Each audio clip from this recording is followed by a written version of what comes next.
The tiny plane landed in the dark on a runway that felt way too short. When the plane finally skidded to a stop, I couldn't make my right hand let go of the armrest.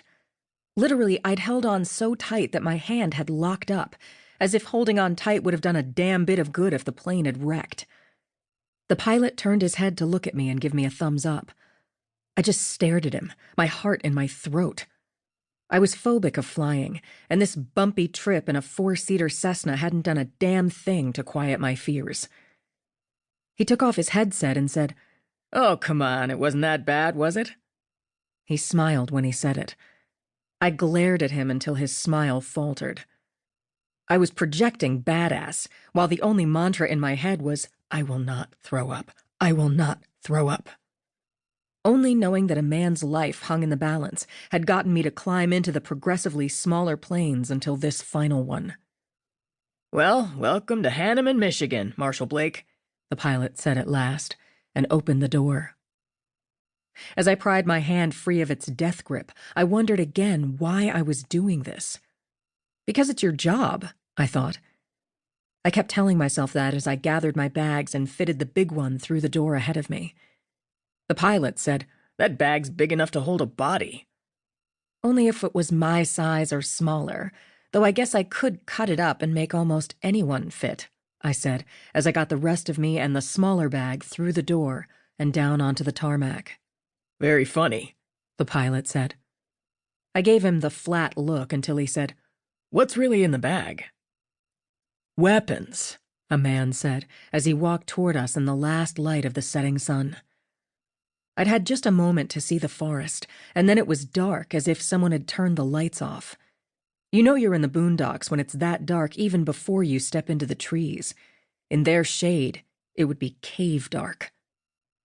I smiled at Marshal Winston Newman. He was as tall as the first time I'd met him, as in over 6 feet, but had more meat on his bones, as if he was either gaining weight or gaining muscle. I'd have to see him in better light to be sure whether he was hitting the gym or hitting the donuts. His hair was still short underneath his white cowboy hat, but the hat wasn't brand new anymore. The brim had been worked with his hands so that it made an almost sharp point over his face. It fit him now. When I'd first met him, the hat had struck me as a present from someone who hadn't really known him or wanted him to be more cowboy than he'd seemed.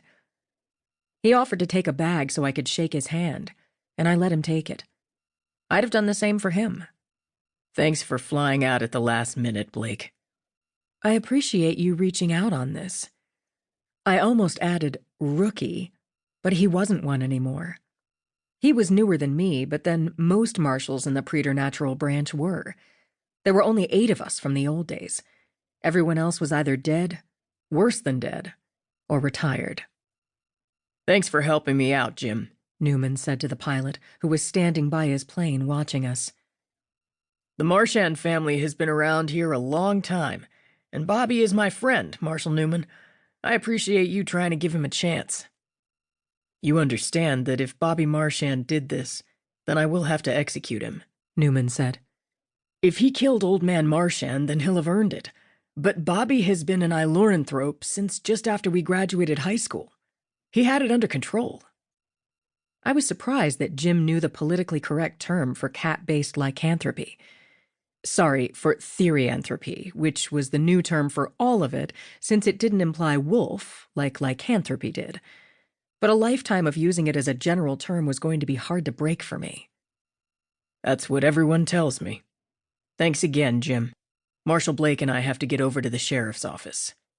He started moving toward a big Jeep Wrangler that was parked in the grass beside the runway. "Duke is a good man, Newman. He's just never seen anything like this." Newman kept us moving toward the Jeep as he called back over his shoulder, "I'm not questioning Sheriff LeDuc's competency, Jim." "Good, but you watch out for his deputy, Wagner." That made Newman stop and look back at the pilot. "What's wrong with Wagner?" "He gets rough when he thinks he can get away with it." "Does the sheriff know?" Newman asked.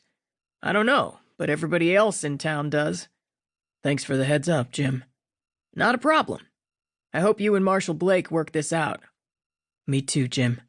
Me too," Newman said as he opened the back door and tossed my bag of weapons in.